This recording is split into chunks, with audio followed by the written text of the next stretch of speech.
یونس نے ابن شہاب سے روایت کی، انہوں نے کہا مجھے عروہ بن زبیر نے خبر دی کہ انہوں نے حضرت عائشہ رضی اللہ تعالیٰ عنہ سے اللہ عز و جل کے فرمان اگر تمہیں خدشہ ہو کہ تم یتیم لڑکیوں کے معاملے میں انصاف نہیں کر پاؤ گے تو ان عورتوں میں سے جو تمہیں اچھے لگیں 2-2 3-3 4-4 سے نکاح کر لو کے بارے میں سوال کیا تو انہوں نے کہا میرے بھانجے یہ اس یتیم لڑکی کے بارے میں ہے جو اپنے ولی کی کفالت میں ہوتی ہے، اس کے موروثی مال میں اس کے ساتھ شریک ہوتی ہے تو اس کے ولی یعنی چچا زاد وغیرہ کو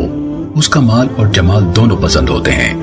اور اس کا ولی چاہتا ہے کہ اس کے مہر میں انصاف کیے بغیر اس سے شادی کر لے اور وہ بھی اسے اتنا مہر دے جتنا کوئی دوسرا اسے دے گا۔ چنانچہ ان لوگوں کو اس بات سے روک دیا گیا کہ وہ ان کے ساتھ شادی کریں الا یہ کہ وہ مہر میں ان سے انصاف کریں اور مہر میں جو سب سے اونچا طریقہ رائج ہے اس کی پابندی کریں، اور اگر وہ ایسا نہیں کر سکتے تو انہیں حکم دیا گیا کہ ان یتیم لڑکیوں سے سوا جو عورتیں انہیں اچھی لگیں ان سے شادی کر لیں۔ عروہ نے کہا حضرت عائشہ رضی اللہ تعالیٰ عنہ نے فرمایا پھر لوگوں نے اس آیت کے بعد رسول اللہ صلی اللہ علیہ وسلم سے عورتوں کے حوالے سے مزید دریافت کیا تو اللہ عز و جل نے یہ آیت نازل فرمائی اور یہ آپ سے عورتوں کے بارے میں دریافت کرتے ہیں، کہیے اللہ تمہیں ان کے بارے میں فتویٰ دیتا ہے اور جو کچھ تم پر کتاب میں پڑھا جاتا ہے وہ ان یتیم عورتوں کے بارے میں ہے جنہیں تم وہ نہیں دیتے جو ان کے لیے فرض کیا گیا ہے اور رغبت رکھتے ہو کہ ان سے نکاح کر لو۔ عائشہ رضی اللہ تعالیٰ عنہ نے کہا جس بات کا اللہ تعالیٰ نے ذکر فرمایا ہے وہ کتاب میں تلاوت کی جاتی ہے، وہ وہی پہلی آیت ہے جس میں اللہ فرماتا ہے اگر تمہیں خدشہ ہو کہ تم یتیم لڑکیوں کے بارے میں انصاف نہیں کر پاؤ گے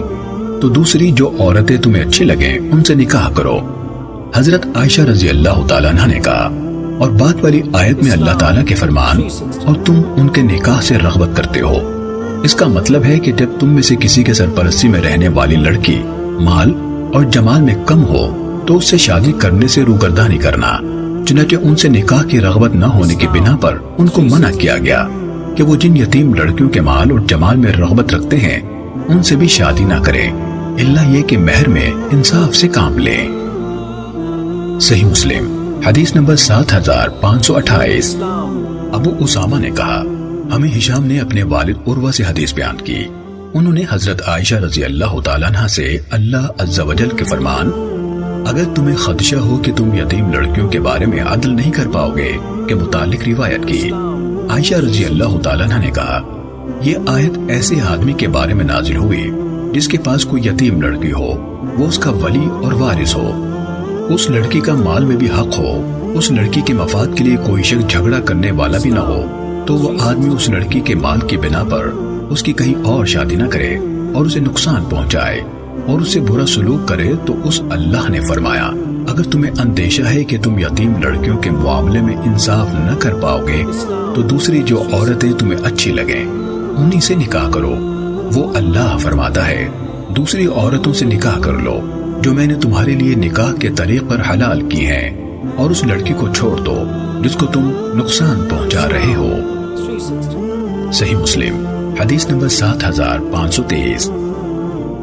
عبدہ بن سلیمان نے ہشام سے، انہوں نے حضرت عائشہ رضی اللہ تعالیٰ عنہ سے اللہ عز و جل کے فرمان جو کتاب میں ان یتیم عورتوں کے بارے میں تلاوت کی جاتی ہے جن کو تم وہ مہر نہیں دیتے جو ان کے حق میں فرض ہے اور ان کے نکاح سے رغبت کرتے ہو کے بارے میں روایت بیان کی۔ عائشہ رضی اللہ تعالیٰ عنہ نے کہا یہ ایسی یتیم لڑکی کے بارے میں نازل ہوئی جو کسی آدمی کے پاس ہوتی، اس کے مال میں اس کے ساتھ شریک ہوتی اور وہ اسے شادی کرنے سے کنارہ کشی کرتا ہے اور اس بات کو بھی ناپسند کرتا ہے کہ کسی اور کے ساتھ اس کی شادی کرے اور اس شخص کو اپنے مال میں شریک کرے تو وہ اسے ویسے ہی بٹھائے رکھتا ہے، نہ خود اس سے شادی کرتا ہے اور نہ کسی اور سے اس کی شادی کرتا ہے۔ صحیح مسلم حدیث نمبر 7531۔ ہمیں ہشام نے اپنے والد سے خبر دی، انہوں نے اللہ عز و جل کے فرمان اور یہ لوگ آپ سے عورتوں کے بارے میں سوال کرتے ہیں، کہیے اللہ تمہیں ان کے بارے میں فتویٰ دیتا ہے۔ مکمل آیت کے بارے میں حضرت عائشہ رضی اللہ تعالیٰ عنہ سے روایت کی، انہوں نے کہا یہ ایسی یتیم لڑکی کے بارے میں ہے جو کسی آدمی کے پاس ہوتی ہے، شاید وہ ایسی بھی ہوتی ہے کہ وہ اس کے مال میں حتیٰ کہ کھجور کے درختوں میں بھی اس کے ساتھ شریک ہوتی ہے، وہ خود بھی اس سے روگردانی کرتا یعنی اس سے شادی کرنے سے اور کسی اور کے ساتھ اس کی شادی کر کے اس شخص کو اپنے مال میں شریک کرنے کو بھی پسند نہیں کرتا تو وہ اسے ویسے ہی رہنے دیتا ہے۔ صحیح مسلم حدیث نمبر 7532۔